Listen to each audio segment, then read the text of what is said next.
Alhamdoulilah, je me suis pas réveillé pour rien.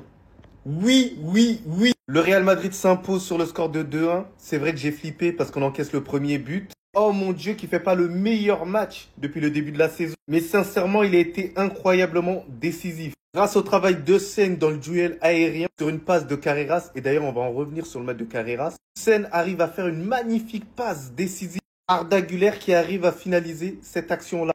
Le Real Madrid égalise suite à cette action-là. Et c'est entièrement mérité parce que le Real Madrid, oui, il faut le dire, quand ça joue bien au ballon, faut parler parce qu'il y en a certains qui ferment leur bouche. Ensuite, on a eu le réveil de Vinicius dans ce match-là et franchement, ça m'a plu. Alors oui, dans le 1 contre 1, il dribble plus aussi facilement qu'autrefois. Et c'est vrai que le système, il a changé sous Xabi Alonso. Il a été auteur d'un but, mais merveilleux, légendaire, incroyable, magnifique. Personnes vont le relever, mais honnêtement, la prestation de Tchouaméni, elle est extraordinaire, les gars.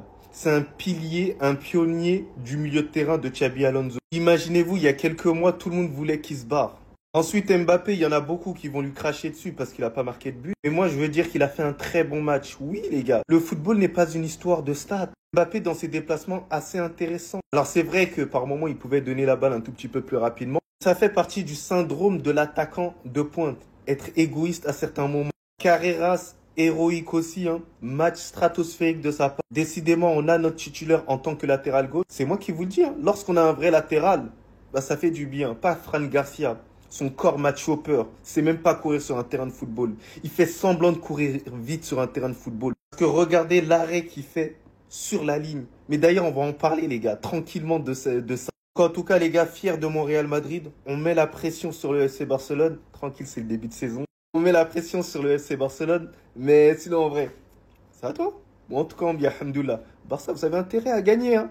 Pressing de malade, sinon. En bien. Il y en a marre. Oui, le Real Madrid gagne, mais dans le dur. Pour 3 buts refusés. Pas à cause de notre niveau. Rien que le premier but de Kylian Mbappé. Quand vous voyez sa position, au bout d'un moment, est-ce qu'on peut jouer au football? Dites-vous que ça se voit même pas. C'est ce tout petit morceau qui dépasse. Et ça, on peut rien y faire. Les Tortues Ninja, ils ont des têtes comme ça. Je vais rien dire à son deuxième but. Et là, uniquement ceux qui ont vu le match comprendront Arda Güler qui envoie son doublé. Une fois que le ballon lui est retombé dessus. Sur le tir du défenseur adverse, dont Arda a littéralement levé ses mains pour pas que le ballon lui touche. À aucun moment, c'est quelque chose qu'il pouvait éviter. Donc là, non, franchement. On a tendance à écouter que le Real Madrid est avantagé. Mais on se fait refuser 3 buts, s'il vous plaît. Dont un doublé de Arda, qu'on voit d'habitude jamais marqué. Une continuité de même pour Kylian Mbappé, qui enchaînait bien en championnat. Et hormis tout ça, on a transpiré beaucoup plus qu'il le fallait.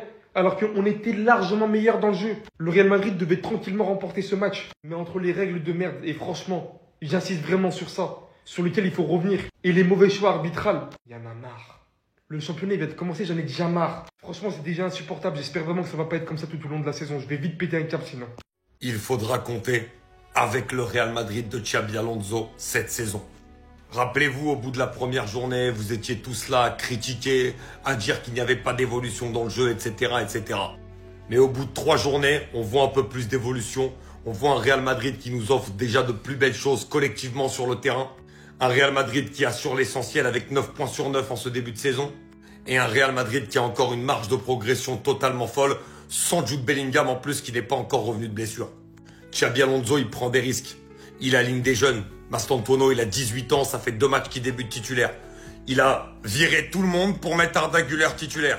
Il a osé mettre du Vinicius sur le banc, il met du Rodrigo sur le banc. Il n'a pas peur de faire des choix. Et le terrain lui donne pour l'instant raison, puisqu'on voit de plus en plus de choses. Moi, contre Oviedo, j'ai commencé à voir des choses intéressantes dans le jeu. Aujourd'hui, j'en ai vu encore. Alors, il peut y avoir quelques petites largesses défensives, c'est normal, mais malgré tout, il y a quand même de plus en plus de belles choses. Il y a des remplaçants qui rentrent aussi et qui font des belles choses. T'as l'impression que Xabi Alonso vraiment arrive à bien gérer son effectif. Et très franchement, tu sens que ça va monter en puissance. Très clairement. En plus, il a l'air de super bien gérer vraiment le cas de certains joueurs individuellement, notamment celui de Vinicius, qu'il avait mis sur le banc, ça l'avait piqué, il a fait un bon match aujourd'hui, il avait fait une super entrée contre Oviedo. Un Mbappé que je sens très très bon également, et d'autres joueurs aussi qui vont commencer à monter. Attention à la progression du Real de Xabi Alonso. Victoire du Real Madrid 2-1 face à Mallorca. Les Madridistas, on est sur une bonne lancée. 3 matchs de Liga, 3 victoires. Et comme d'habitude dans ce débrief, il y aura du bon, il y aura du mauvais. On va commencer par le bon. Merci. Merci Álvaro Carreras.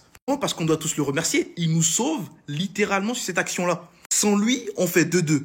Et je remercie également Trent Alexander-Arnold. Cette action-là, pour ceux qui ont vu le match, il nous a évité un but. Ensuite, on a Arda Güler qui finit homme du match. Je trouve qu'en début de match, c'était compliqué pour lui. Les 15 premières minutes, il se perdait. Il ratait des contrôles qu'il n'a pas l'habitude de rater. Il ratait des crochets qu'il n'a pas l'habitude de rater. On avait l'impression qu'il y avait un problème. Après, il s'est réveillé et puis voilà, hein, homme du match. Mais il était à 2 doigts de rater son match. Hein. Il était à 2 doigts, c'était pas loin. Mais bref, franchement, je suis content pour lui. Kylian Mbappé Lotin. Lui, en fait, ce qui lui manquait, c'était les buts. 2 buts, 2 hors-jeu. J'ai du mal un peu à avaler, hein. Surtout le premier but. Vinicius Junior qui s'en sort avec un but. Franchement, les gars, on est en train de retrouver petit à petit Vini, j'ai l'impression. Et c'est tout ce qu'on demande. C'est tout ce que les Madrilènes veulent. Lâche-toi, profite, kiffe ta vie, fais-toi plaisir. Trent Alexander-Arnold, quant à lui, je trouve qu'il est en train de se lâcher petit à petit. Et j'ai grave kiffé sa passe, là, la première passe qu'il fait à Kylian Mbappé, le premier jeu. Et les gars, je vous ai dit, calmez-vous, ce mec-là, quand il va reprendre confiance, il va retrouver son vrai niveau. Kylian Mbappé et Vinicius Junior, ils vont se régaler. Mais il n'est pas encore à 100%, ça arrive. Les points positifs maintenant. Franco Mastantuono. Malheureusement, il fait un mauvais match. Et vous savez que c'est mon chouchou, mais je ne peux pas le défendre aujourd'hui. Il a fait un mauvais match. Après, on ne peut pas trop lui en vouloir. Il aura une petite phase d'adaptation. Parce qu'on oublie vite qu'il vient du championnat argentin. Et il n'a que 18 ans. La complémentarité avec Arnold, c'était un peu compliqué. Mais les gars, on va lui laisser du temps. Militao, en vrai, il fait un bon match. Mais c'est juste que j'ai envie d'en parler vite fait. Dans le sens où, des fois, ce mec-là, il se concentre, en fait, vers la fin des matchs, il se concentre pas trop. Des fois, il est un peu dans les vapes. Mais sinon, il fait un bon match. Brahim Diaz, je trouve qu'il a fait une bonne entrée en jeu. Et c'est pareil pour Rodrigo qui a fait également une bonne entrée en jeu. Mais sinon, voilà un peu mon débrief dans la globalité. Dites-moi ce que vous en avez pensé dans les commentaires. On se retrouve dans une autre vidéo pour analyser la conférence de presse d'après-match de Xabi Alonso. Et sur ce, les gars, je vous dis à tout à l'heure. Et surtout, abonnez-vous. Victoire 2-1 des Galactiques contre Majorque. Quoi? Vous pensiez qu'on allait perdre contre une station balnéaire? C'est bien mal connaître le Real Madrid. Aujourd'hui, comme à son habitude, le Real Madrid s'est battu contre Majorque et contre le corps arbitral. 3 buts refusés dans le même match. Non mais vous vous rendez compte? C'est du jamais vu dans l'histoire du football. Dont 2 refusés à Kylian Mbappé. Que voulez-vous? C'est le 2e meilleur joueur de l'histoire. Il est tellement fort, il a tellement d'avance dans la course au Pichichi qu'on en vient à lui refuser des buts. Quelle corruption, c'est inadmissible. Maintenant, ma question est la suivante. Est-ce que vous avez vu le but de Vinicius Junior? 1 contre 4. Est-ce que vous avez vu la vitesse? Est-ce que vous avez vu le dribble, la vitesse d'exécution du geste, la finition létale? Non mais tout y est. C'est un des plus beaux buts de l'histoire du football. J'ai pas peur de le dire. Les personnes qui osaient critiquer Vinicius, un des meilleurs joueurs de l'histoire du Real Madrid, vous êtes où maintenant, hein? Qu'est-ce que vous faites? Vous vous cachez, n'est-ce pas? Vous avez bien raison. 3 matchs, 9 points. La reconquête est en marche. Que dis-je? La rédemption est en marche. Nous allons tout gagner cette année. Demain, place au FC Barcelone. Il est l'heure de leur porter l'œil. À la Madridina Damas.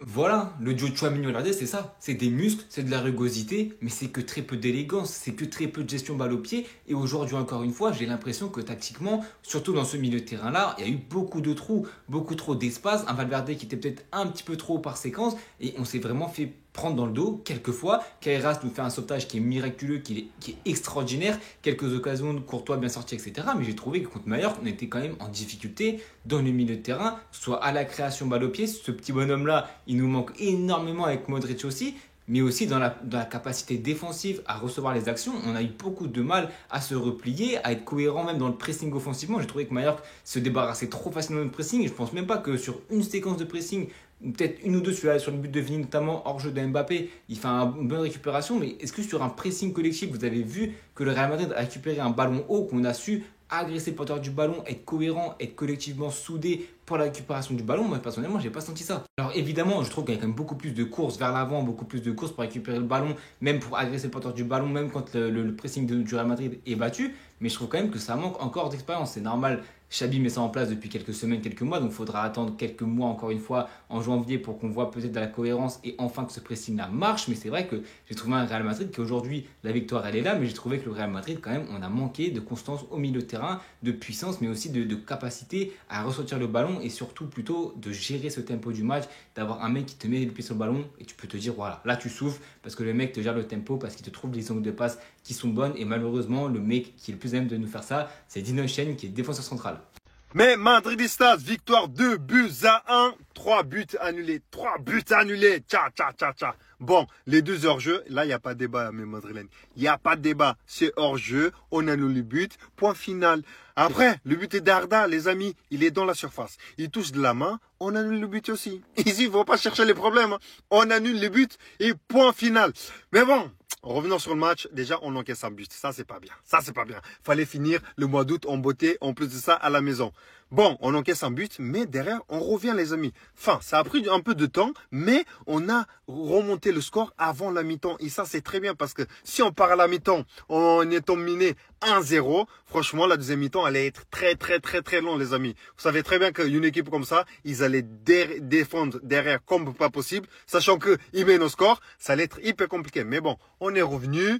Après, deuxième mi-temps, les amis, franchement, on aurait pu faire mieux. Mais bon, dans l'ensemble, ça va, mais il y a toujours des choses à améliorer. Là, c'est la trêve internationale. Alonso, il aura du temps de, voilà, travailler tout ça avec le staff parce que les joueurs ne seront pas là. Il y aura quelques joueurs, mais ils ne seront pas tous là. Et après, on verra après la trêve internationale, les amis. Comme ça, avec le retour de tout le monde, en plus, le retour de la Champions League, c'est là que on va voir face à des grosses équipes. Tchoucha, tchoucha, tchoucha, qui est on fire, mes amis. Vini Junior. Je pense que ça y est, il a compris la leçon. Le match dernier, il était sur le banc. Mais là, face à Mallorca, je pensais que Alonso allait le mettre encore sur le banc, les amis. Moi, je voulais qu'il commence sur le banc, qu'il rentre vers la 60e minute et qu'il déclenche le même match que face à Oviedo. Mais non, là, il était titulaire et tout. Franchement, les amis, je vous ai dit, je vous répète, Vini, il fallait laisser une chance. Faut le laisser une chance cette saison, les amis. Vous allez voir que, encore une fois, toi là, oui, toi là, qui a célébré le but de Vini, commence pas, hein, parce que toi, tu ne voulais qu'il soit dehors. Donc, commence pas à célébrer ce but, s'il te plaît. OK? Donc, non, des gens comme ça. Oui, Vini doit partir. Oui, Vini sert à rien. Voilà. T'es pas content. T'inquiète pas que cette saison, je vais marquer beaucoup de buts. Mais sur son but, je pensais qu'il allait décaler.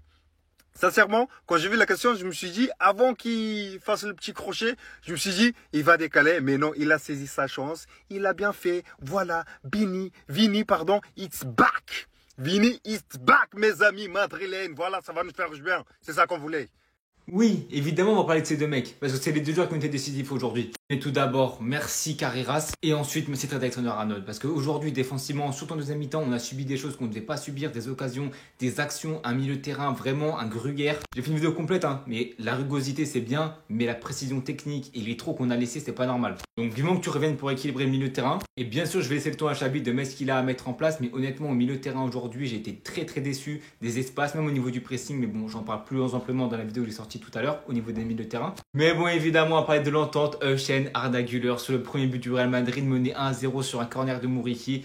Décidément, les phases d'arrêt, on n'arrive pas à les gérer. Ça, c'est un vrai problème que Xabi et son staff doivent gommer. Mais c'est vrai que ce premier but, il arrive au meilleur moment, 36e minute, sur un corner, joué à deux entre Marc-Antonio, Trent, qui trouve un long ballon sur Heuchen, qui remet de la tête à Güler. On sait que les deux s'entendent très bien. Et aujourd'hui, la connexion Heuchen-Güler a marché avec ce but-là. Et ensuite, 38e minute, sur un contre du Real Madrid mené par Valverde, Vinicius récupère le ballon, la baguette. Il a tout le monde à son choix, Mbappé, Marc-Antonio, il a qui il veut, sauf qu'il y va tout seul. Est-ce que c'est le bon choix? Honnêtement, il y a peut-être mieux à faire. Mais il se sentait en confiance dans ce match. Il a été très bon. Et aujourd'hui, il finit pied gauche, petit pont. Le hop se regarde parce qu'il est en train de assister à la renaissance de Vinicius Junior qui a goûté au banc. Et cela fait beaucoup de bien avec ce but. Mais aussi la passe pour Mbappé, la récupération pour le but d'Mbappé, malheureusement hors jeu. Honnêtement, Kylian n'a pas eu chance. Le Real Madrid a eu 3 buts hors jeu. Le but que je viens de vous dire, ce but-là, le premier but du match, où vraiment, moi, j'aimerais que la règle des hors jeu soit révisée, que c'est les pieds qui comptent, parce que là, vraiment, il n'y a rien. Mais malheureusement, il est hors jeu. Et sur le but, évidemment, de Arda Güler, il a une petite main. Pour moi, honnêtement, c'est très compliqué à siffler parce qu'elle est vraiment collée au corps.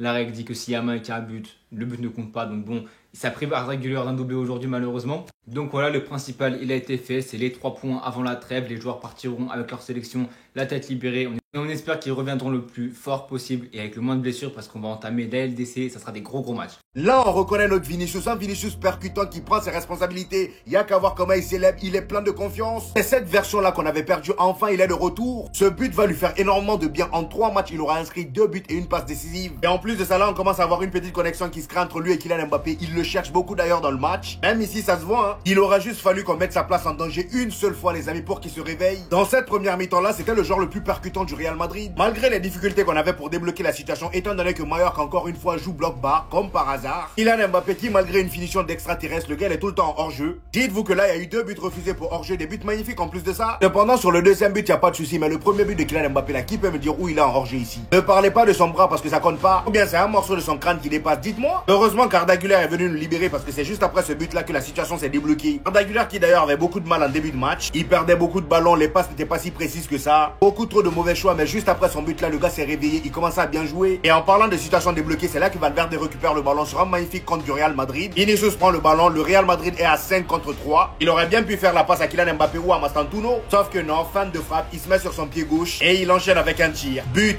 Vu le tirage qu'on a eu en Ligue des Champions cette saison, on aura besoin de cette version de toi.